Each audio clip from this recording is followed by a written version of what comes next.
masalah, ada tujuan penelitian, dan ada manfaat penelitian. Kalau teman-teman lihat isinya atau formatnya ini sama ya antara kuantitatif dan kualitatif. Jadi di kualitatif juga ada latar belakang masalah, ada perumusan masalah, ada tujuan penelitian dan ada manfaat penelitian. Sama ya, tapi nanti kita lihat bedanya di mana. Nah, kalau di bab 2 di sistematika bab 2 di pertama adalah variabel penelitian. Ya, di sini misalnya eh, variabel variabel tergantungnya apa begitu. Nanti kita tidak nulis variabel penelitian ya, teman-teman langsung saja ke misalnya apakah coping stress, apakah regulasi diri, apakah emotional well-being, apakah psychological well-being, ya, apakah self compassion itu langsung dituliskan. Yang B, kemudian subjek penelitian. Yang C, itu dinamika yang menjelaskan tentang fokus penelitian atau variabel dan subjek penelitian. Kemudian D, kerangka teoritik, dan oh sorry, yang D adalah kerangka teoritik. Nah, ini kalau kita lihat bedanya dengan eh, kuantitatif, teman-teman sekalian, ya. Maka di kuantitatif itu variabelnya ada 4. Ya, kalau di kualitatif variabelnya ada satu yang kita sebut sebagai fokus penelitian. Ya, jadi memang kalau dari sisi kalau kita bicara ketebalan, ya biasanya di kualitatif itu tidak terlampau tebal bab duanya dibanding kuantitatif. Mengapa begitu? Karena di kuantitatif eh, variabelnya itu ada 4, masing-masing harus dijelaskan ya. Kemudian juga eh, keterkaitan antara satu variabel dengan variabel lain itu juga harus dituliskan. Nah, kalau di kualitatif variabelnya cuma satu. Kemudian mengapa subjek penelitian ada? Ya, responden penelitian ada karena biasanya di kualitatif itu ada kekhususan ya, keunikan dari responden. Jadi harus dituliskan gitu. Dan kemudian dinamika dan diakhiri dengan kerangka teori penelitian. Nah, ini berbeda ya kalau di kuantitatif diakhiri dengan hipotesis. Nah, itu bedanya di sana. Jadi di bab 2 cukup banyak ya perbedaannya. Kemudian di bab 3 metode penelitian, ya, kemudian ada fokus penelitian, ada subjek penelitian, metode pengumpulan data, ada wawancara, observasi, ya, mungkin dokumentasi.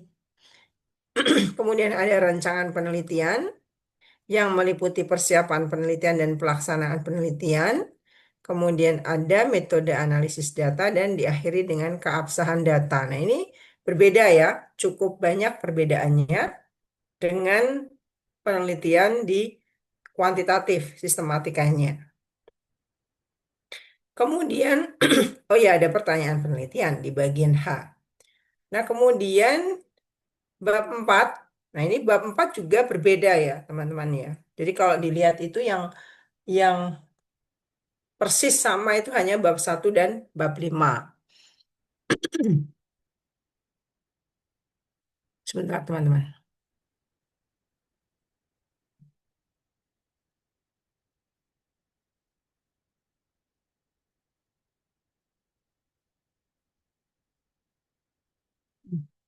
Yang di bab 4 adalah ada orientasi kancah penelitian, ya, kemudian ada pra penelitian, kemudian ada pelaksanaan penelitian, ada identitas dan latar belakang dari subjek, ya, kemudian hasil temuan penelitian dan yang berdasarkan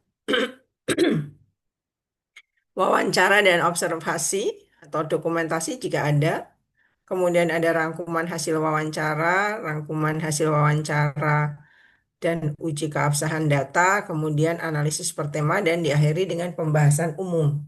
Nah, ini sangat berbeda ya sistematikanya pada penelitian kuantitatif ya. Nah, nanti yang sama di bab 5 ya. Bab 5 itu isinya adalah simpulan dan saran. Jadi kalau kita lihat sistematika laporannya, maka kuantitatif dan kualitatif itu secara umum yang sama adalah bab 1 dan bab 5. Mulai bab 2, bab 3 dan bab 4 itu berbeda. Oke. Ini mohon maaf ya teman-teman, saya agak batuk jadi apa suaranya tidak enak untuk didengar.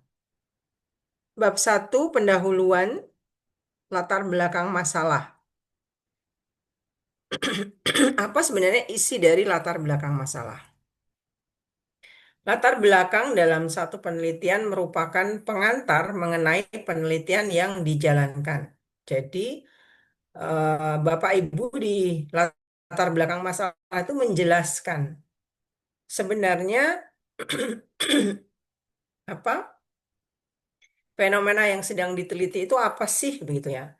Kemudian mengapa sih menarik untuk diteliti? Apa alasan-alasan atau latar belakang yang kemudian membuat Bapak Ibu itu perlu melakukan penelitian mengenai fenomena ini atau mengenai topik ini. Nah, itu harus dituangkan di bab 1.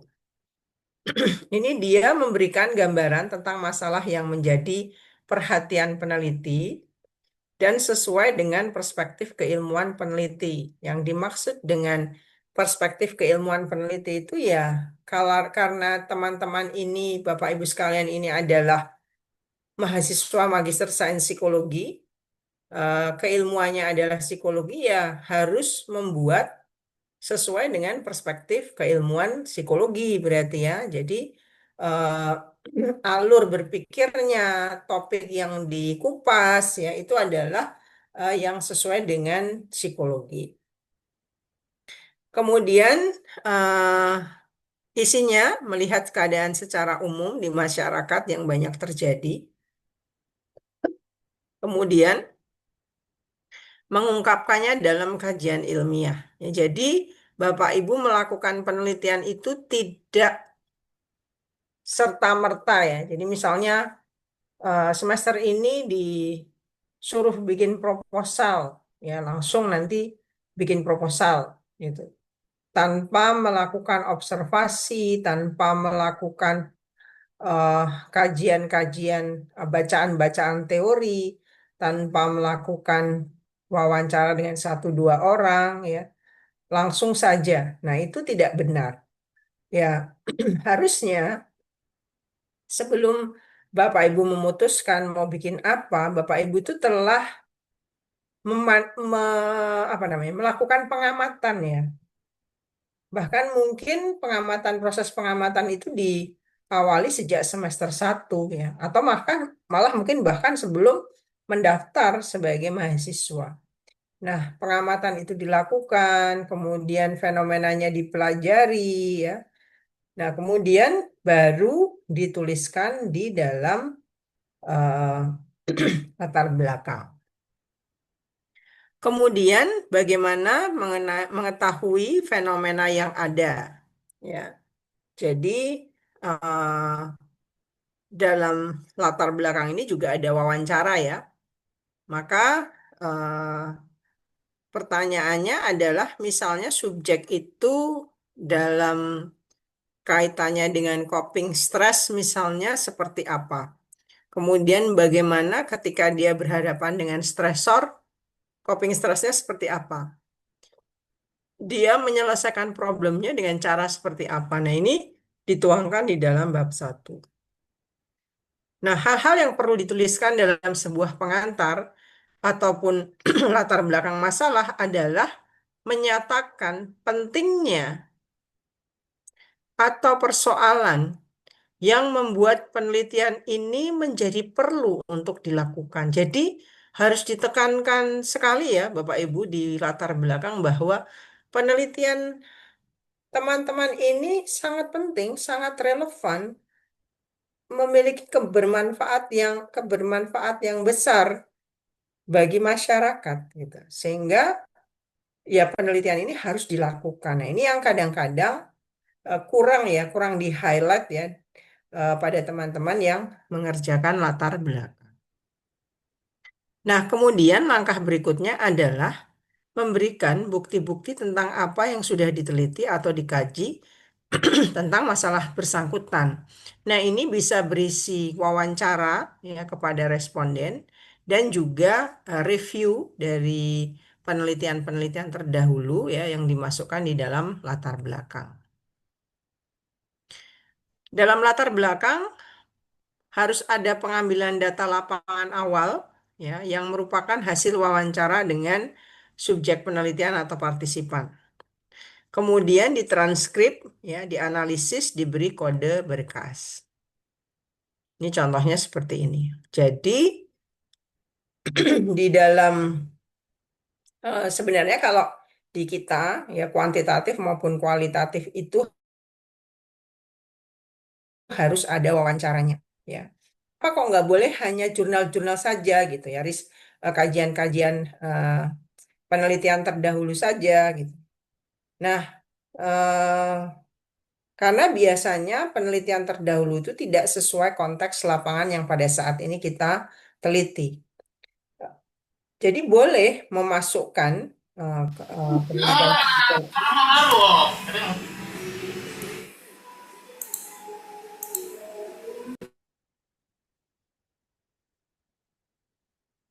Jadi boleh memasukkan penelitian-penelitian terdahulu, tetapi melakukan wawancara juga merupakan sebuah keharusan, terutama di kualitatif ya.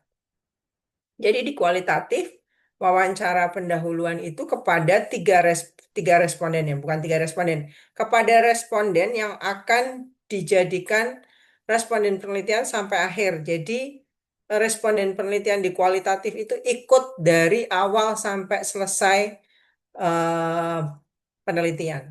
Ini agak berbeda ya dengan kuantitatif. Kuantitatif biasanya responden yang diwawancarai di bab satu, ya sudah gitu.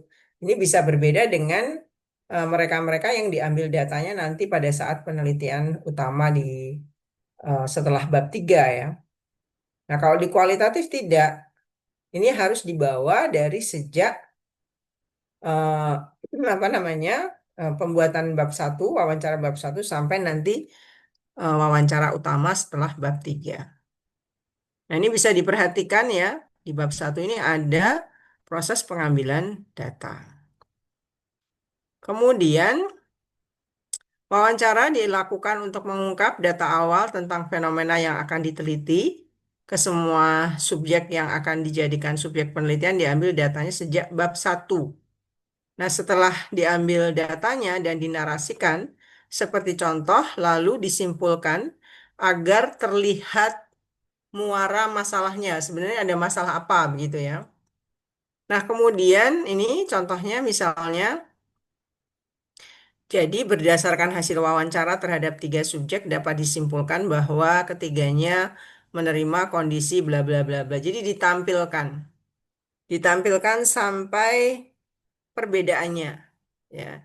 Jadi misalnya si subjek MK cara kontrol emosinya dengan cara apa, subjek EN dengan cara apa, subjek IN dengan cara apa, itu ditampilkan perbedaannya. Ya. Nah, itu yang kemudian nanti akan dijadikan sebagai kesenjangan masalahnya. Nah, setelah latar belakang masalah, yang berikutnya adalah perumusan masalah. Dalam perumusan masalah, ya, terdapat hal pokok yang harus dituliskan, antara lain uraian singkat yang merupakan ringkasan pokok dari latar belakang masalah. Ya, jadi ada uraian singkatnya, ya Bapak Ibu sekalian ya. Kemudian kesimpulan tentang masalah yang menarik peneliti sehingga perlu dilakukan penelitian, tampilkan secara tegas kesenjangan masalahnya dan diakhiri dengan kalimat tanya. Ini contohnya ya. Jadi diberi pengantar dulu yang merupakan kesimpulan dari latar belakang masalah, baru kemudian diakhiri dengan pertanyaan penelitian ya. Ini kalau ini kebetulan yang saya pakai adalah contoh dari S1, maka bunyinya adalah deskripsi ya, memberikan gambaran ya. Sementara kalau di S2 levelnya lebih tinggi lagi yaitu menguraikan dinamika atau proses terjadinya satu fenomena. Nah, itu tadi adalah perumusan masalah. Yang kedua setelah yang ketiga setelah perumusan masalah adalah tujuan penelitian. Nah, tujuan penelitian ini untuk menentukan arah penelitian ya agar tetap dalam koridor yang benar ya hingga tercapainya sesuatu yang dituju ya. Tujuan penelitian kualitatif mengindikasikan latar belakang untuk apa penelitian tersebut dilakukan. Jadi tujuannya apa gitu. Yang pertama kan uraian latar belakang itu mengapa penelitian ini penting ya. Kemudian perumusan masalah itu rangkuman ya, rangkuman dari latar belakang masalah yang menunjukkan kesenjangannya yang diakhiri dengan kata tanya itu tadi. Sementara tujuannya itu adalah ya tujuan penelitian ini untuk apa? Oh, tujuan penelitian ini untuk mendapatkan gambaran mengenai gitu ya. Kemudian model penelitian kualitatif juga mempengaruhi penulisan tujuan penelitian. Ini contohnya seperti ini, teman-teman. Berdasarkan masalah yang telah diuraikan, penelitian ini bertujuan untuk menggambarkan. Mengapa menggambarkan? Ya karena pertanyaan penelitiannya tadi bagaimana gambaran gitu ya. Maka tujuan penelitiannya adalah untuk menggambarkan. Gitu ya. Kemudian yang terakhir adalah manfaat penelitian. Manfaat penelitian bukan hanya untuk peneliti. Ya, bahkan peneliti itu nggak usah dituliskan manfaatnya bagi peneliti gitu, karena tanpa dituliskan peneliti sudah mendapatkan manfaat dari penelitian tersebut ya. Manfaatnya apa ya? Dia lebih tahu, lebih paham, dia dapat data, dia dapat hasil penelitian, jadi tidak perlu dituliskan. Tetapi yang utama adalah penelitian ini juga bermanfaat bagi respondennya gitu, bagi subjek penelitiannya. Dari proses ini, mungkin si responden dengan banyak bercerita dengan kita sebagai peneliti, akhirnya dia dapat mendapatkan insight bahwa problemku itu apa, selama ini caraku menyelesaikan itu bagaimana, seharusnya bagaimana misalnya. Biasanya kan orang itu akan dapat insight setelah dia bercerita dengan orang lain gitu ya. Ketika pemikiran-pemikiran itu hanya dipikir sendiri, ditelan sendiri, biasanya tidak akan menemukan jalan keluar ya. Tetapi ketika berbincang dengan kita, maka dia akan bisa lebih memahami mengenai situasi dan kondisi yang dia miliki. Kemudian, manfaat penelitian pada penelitian eh, kualitatif ini memiliki kesamaan format dengan penelitian dengan metode kuantitatif. Oh ya, Bapak Ibu sekalian, untuk manfaat penelitian selain untuk responden juga untuk orang-orang yang berada di sekeliling responden yang bisa memperoleh manfaat dari penelitian yang kita lakukan. Nah, ini manfaatnya sama, yaitu teoritis dan manfaat praktis. Ini contohnya seperti ini, ya. Ini yang untuk manfaat praktis baru di ibu ya sebagai responden ya bawah-bawahnya belum belum terlihat. Nah, ini ada dua yaitu manfaat teoritis dan manfaat praktis. Ini sama formatnya. Jadi kalau untuk tujuan ini berbeda ya Bapak Ibu sekalian ya, kuantitatif kualitatif. Tapi kalau untuk manfaat sama kuantitatif kualitatif. Ya, tujuan, kemudian pertanyaan perumusan masalah juga berbeda, dan kemudian kalau latar belakang masalah sih sama ya, relatif sama. Ya. Nah, itu Bapak Ibu sekalian, gambaran secara singkat ya dari eh, bab satu. Ya. Tapi meskipun singkat ya, meskipun hanya sedikit begini ya, yang salah juga masih banyak ya. Tapi biasanya kalau di bab satu itu ke apa namanya kekurangannya di eksplorasi problem dari responden yang bisa diangkat untuk kesenjangan masalah ya. Dan biasanya kesalahan yang banyak muncul di bab satu sih biasanya cuman kebanyakan teman-teman tuh di alur ya, alur menceritakan ya. Kalau di bab satu kan harus diceritakan dari fenomena secara umum, lalu kemudian bergerak ke khusus ya, kemudian ada penjelasan dari fokus penelitiannya, ada verbatim penganalisis data lapangan ya dari wawancara, dan kemudian juga ada riset-riset terdahulu yang itu semua harus dikemas begitu ya, secara dinamis di latar belakang sampai muncul pertanyaan penelitian di perumusan masalah dan kemudian di tujuan dan manfaat.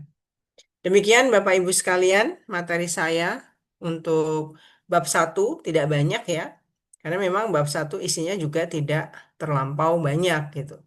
Eh, 4 poin, tetapi biasanya nanti yang banyak adalah di latar belakang masalah. Karena di latar belakang masalah itu kita menuangkan pemikiran kita tentang problem atau fokus penelitian yang akan kita buat.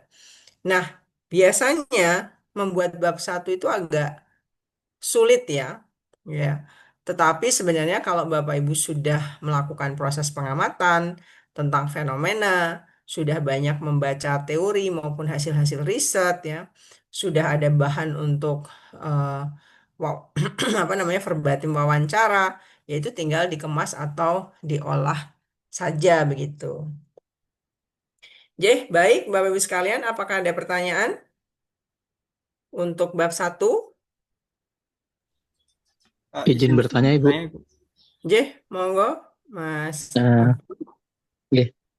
Untuk bab satu ini, Bu, ketika kita menentukan sebuah penelitian, itu antara penelitian kualitatif dan penelitian kuantitatif itu prosesnya apakah sama, Bu, di bab satunya? Jadi nanti yang membedakan adalah kajian metodologi penelitian di bab tiganya kan, yang untuk kualitatif dia melalui metode wawancara dan observasi, kuantitatif by data statistik, seperti itu, Bu. Kalau untuk bab satunya, apakah secara umum kita harus meneliti bagaimana tentang wawancara awal terhadap subjek tadi yang dituangkan di bab satu? Ini apakah sama antara penelitian kualitatif dan kuantitatif, Ibu? Seperti itu. Jeh, baik, Pak Yaknes. Eh, Jadi kalau untuk pembuatan latar belakang masalah sebenarnya sama Pak ya untuk untuk kuanti maupun kuali. Tapi kan bedanya kalau di kuanti di kuali itu hanya ada satu fokus penelitian atau satu variabel yang kita kupas dalam konteks responden penelitian kita. Ya. Tapi kalau di dalam kuantitatif kan kita harus menjelaskan fenomena umumnya seperti apa, lalu kita bahas variabel tergantungnya dulu itu apa gitu, kemudian faktor-faktor yang mempengaruhi variabel tergantung, lalu kita bahas tuh satu-satu variabel A, variabel B, variabel C gitu ya. Lalu kemudian baru kita masukkan riset-riset terdahulu, kita masukkan hasil wawancara. Nah, kalau di kualitatif kan wawancaranya cuma satu ya Pak ya, di fokus penelitian itu variabelnya satu. Kalau di Oke. kuantitatif itu sebaiknya, tapi tidak tidak banyak juga yang melakukan ya. Sebaiknya juga mewawancarai keempat topik tersebut, walaupun bukan wawancara mendalam. Karena kan di kuantitatif nanti kita punya tugas untuk menyampaikan bahwa secara teori ya eh, variabel A, B, C ini berpengaruh terhadap variabel eh, D-nya atau Y-nya gitu. Nah, Iya, sementara iya. kalau Oke. di kualitatif tidak. Nah, itu mungkin bedanya ada di sana. Begitu. Hmm. Berarti kalau misalnya kita bergerak secara kualitatif ini bisa aja sih sebenarnya kita menentukan satu fenomena pada umumnya dulu tentang fokus penelitian ini, satu variabel ini tadi, baru eh, yang ada yang dengan subjek yang ada kita teliti itu tadi, Bu, ya. Bisa seperti itu, Bu. Misalnya Maksud gambaran secara misalnya, umum kita gambarkan dulu nih. Oh, ternyata beberapa eh, temuan yang ada secara umumnya seperti A. Nah, ini dengan subjek yang ada di lapangan yang kita teliti sebagai responden itu ternyata terjadi juga. Nah, jadi fenomena yang di atas ada keterkaitan dengan variabel yang kita teliti tadi, Bu. Seperti itu bisa enggak, Bu, kalau di bab satunya? Kalau Ya, secara kualitatif. kalau secara kualitatif memang secara prinsip begini Pak, misalnya variabelnya regulasi emosi begitu ya. Kita bahas nih tentang regulasi Hmm. emosi. Lalu di konteks subjek kan kita melihat misalnya dia kalau seperti di contoh ini kan dia punya anak ABK. Punya anak ABK itu biasanya kan membutuhkan kesabaran luar biasa tinggi ya. Nah, kemudian Hmm. banyak stimulus-stimulus yang akan bisa mendorong si ibu ini mengekspresikan emosinya secara negatif ya. Nah, yang kemudian akan dia sesali dan dengan berjalannya waktu dia akan makin pandai melakukan regulasi emosi misalnya. Di regulasi emosi itu kan ada memonitor emosi, mengevaluasi emosi, dan memodifikasi emosi.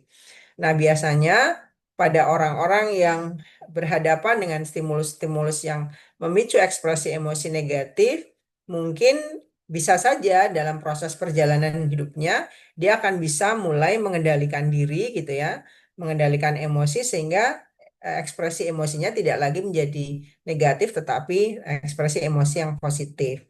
Nah, kita kan pengen tahu nih, mereka ini ibu-ibu yang memiliki anak ABK ini bagaimana nih pengelolaan emosinya? Setelah sekian lama memiliki anak ABK, bagaimana mereka mengelola emosi?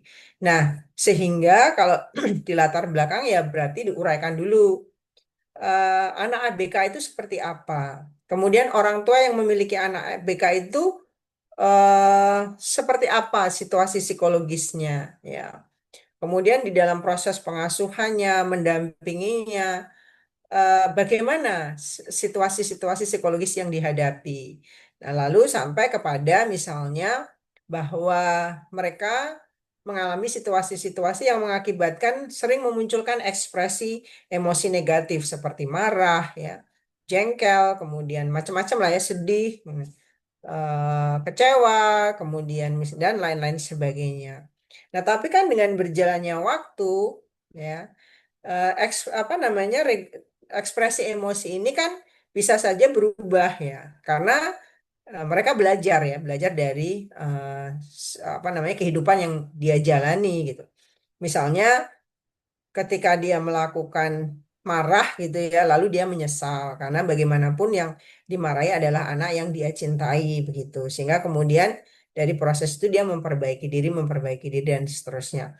Nah, setelah menjelaskan mengenai fenomena anak ABK, kemudian bagaimana situasi psikologis ibu, kemudian membahas mengenai emosi, regulasi emosi itu apa ya, lalu ambil data wawancara dan riset-riset tentang regulasi emosi.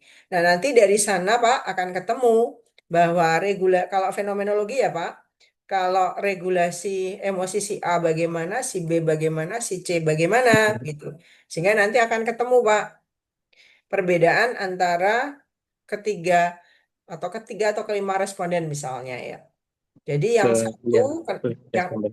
Y, yang satu pengelolaan emosinya seperti apa, yang dua seperti apa, yang tiga seperti apa. Intinya seperti itu, Pak Yagnes. Oh iya, baik, Bu. Dapat Terima kasih, Bu. gambaran ya, Pak ya? Dapat. Dapat, Bu. Soalnya kan saya juga kualitatif ini, jadi Y, otomatis dari tiga responden ini kan kita lihat dari fenomena secara umum dulu seperti apa, baru nanti betul. ditemukan setelah hasil wawancara awal lah bahasanya dengan tiga responden ini. Oke, terima Y, kasih, Bu. Y, Y, sami-sami, Pak Yagnes. Yang lain, silahkan. Izin bertanya Bu, Y, untuk pengkodean di akhir tadi di latar belakang di wawancara itu penulisannya bagaimana ya Bu? Y, baik. Ini adalah pengkodeannya ya, Pak ya. Pengkodean untuk hasilnya. Jadi di sini kalau Bapak lihat ini ada KB, KB itu kode berkas ya, teman-teman sekalian. W3 ini adalah wawancara ketiga. MK ini adalah inisial dari responden. B ini adalah baris, ya, baris di mana data mengenai kalimat itu kita dapatkan dari verbatimnya. Ya. Nah, mungkin besok kalau pas belajar di metodologi mungkin ya, nanti di bab 3, nanti saya tunjukkan itu, Pak. Nah, jadi ini kode berkas, Pak. Ini didapat dari mana? Kode berkas ini didapat dari verbatim, ya. Jadi statement MK merupakan anak keenam dari 7 bersaudara, terdiri dari 6 perempuan dan 1 laki-laki. Ya, statement ini peneliti nggak ngarang. Ya, statement ini adalah jawaban yang disampaikan oleh si MK ini, yang kalau kita cek itu ada di baris ke-22 sampai ke-26 verbatim di wawancara ketiga. Karena kan setiap wawancara verbatimnya sendiri-sendiri ya, Bapak Ibu sekalian. Jadi wawancara 1 di verbatim selesai, wawancara 2 di verbatim selesai, wawancara 3 di verbatim selesai. Ini tidak boleh dicampur ya. Nah, sehingga nanti kita bisa menunjukkan nih bahwa si MK ini ya di wawancara ketiga di baris 22 sampai 26 itu menunjukkan bahwa dirinya merupakan anak keenam dari 7 bersaudara. Nah, statement misalnya, anak MK memiliki kebutuhan khusus yang sering disebut dengan Down syndrome, yaitu tunagrahita. Nah, itu kalau kita cek verbatim, itu bisa kita cek di verbatim di wawancara ketiga dan di baris kedua sampai ketiga. Nah, itu adalah pengkodeannya, Pak Abdul ya. Jadi ini didapat dari verbatim. Lalu mungkin akan muncul pertanyaan, kok di verbatim yang lain, kode di verbatim yang lain kok berbeda-beda begitu. Nah, sebenarnya memang tidak ada ketentuan baku ya, ya Bapak Ibu sekalian. Jadi kode berkasnya itu bisa jadi dibuat sesuai dengan apa ya, kemauan peneliti. Tetapi yang penting adalah singkatan-singkatan yang dibuat oleh peneliti itu harus diberi keterangan. Jadi orang baca itu paham. Ya, misalnya kalau di sini ditulis misalnya ya, KB kode berkas, lalu R1. R1 itu apa gitu kan. Nah, dicek di keterangan, oh ternyata R1 adalah responden 1. Dia nggak pakai inisial, tapi dia menuliskan R1 atau responden 1. Lalu dia tuliskan P1 gitu. P1 itu apa gitu? P1 itu ternyata pertemuan 1. Jadi pertemuan 1 ya, dia wawancara dan observasi itu dia tulis P1 ya. Kemudian misalnya dia tuliskan eh, tidak ada tulisan B, dia langsung 2226 gitu. Ya, boleh-boleh saja itu ditampilkan, tapi yang terpenting adalah kita memberikan keterangan ya di berkas kita begitu, bahwa yang dimaksud dengan KB itu apa, yang dimaksud dengan W3 itu apa, W itu apa, kemudian eh, setelah W itu inisial dan B itu apa. Jadi sifatnya tidak baku ya Pak, tapi yang jelas pembaca bisa memahami, peneliti juga bisa memahami. Begitu, Pak Abdul. Terima kasih, Bu. Sami-sami. Ya, teman-teman, ada lagi pertanyaan?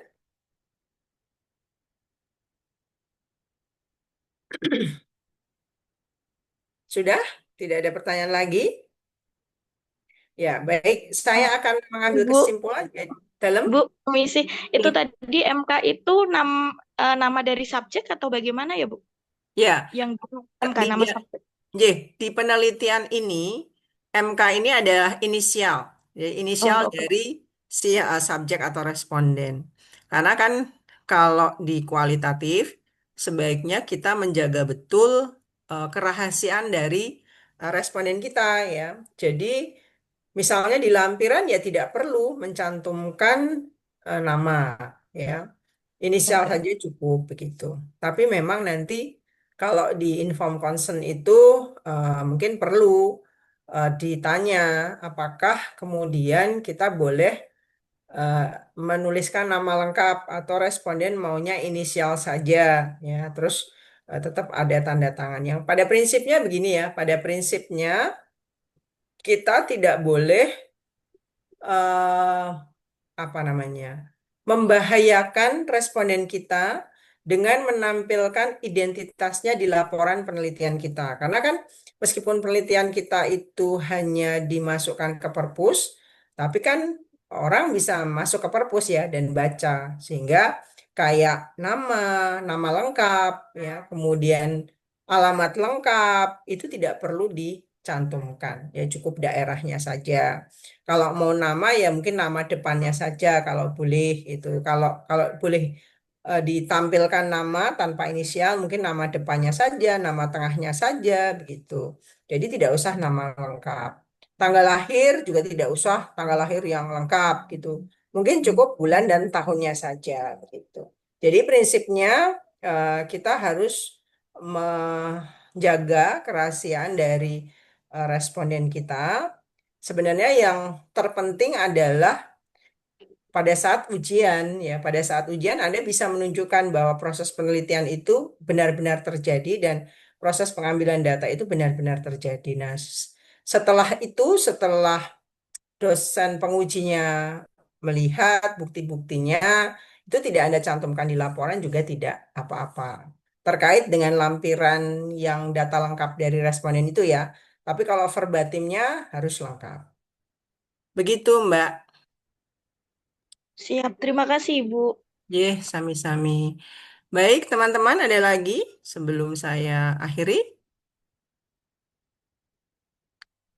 Ya, baik. Saya akan memberikan kesimpulan ya. Jadi kesimpulan sebenarnya untuk sistematika dan isi dari latar belakang masalah maupun perumusan maupun format eh, tujuan dan manfaat itu hampir sama ya, samalah dengan bab 1 di kuantitatif. Kuantitatif, kualitatif harus ada 4 hal tersebut.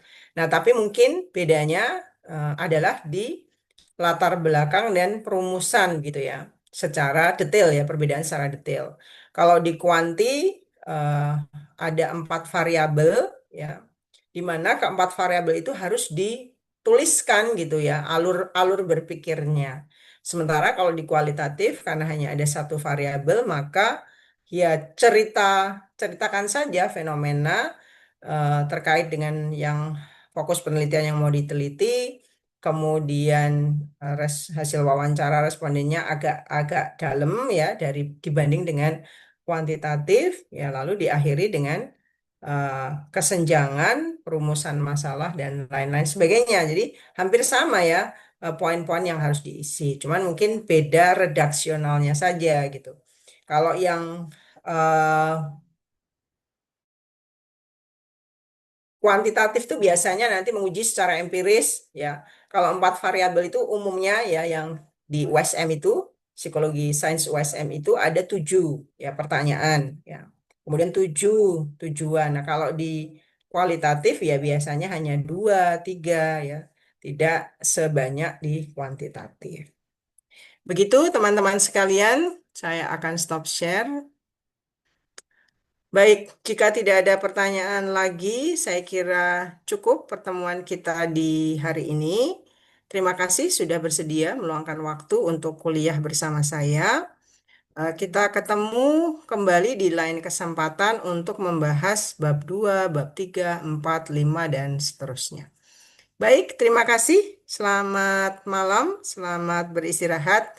Sampai Selamat bertemu malam Ibu. kembali. Terima kasih Bu ya. Assalamualaikum warahmatullahi wabarakatuh. Waalaikumsalam Waalaikumsalam warahmatullahi warahmatullahi Terima wabarakatuh kasih Bu Bu. ya. wabarakatuh. Sami-sami. Saya izin end meeting teman-teman. Baik.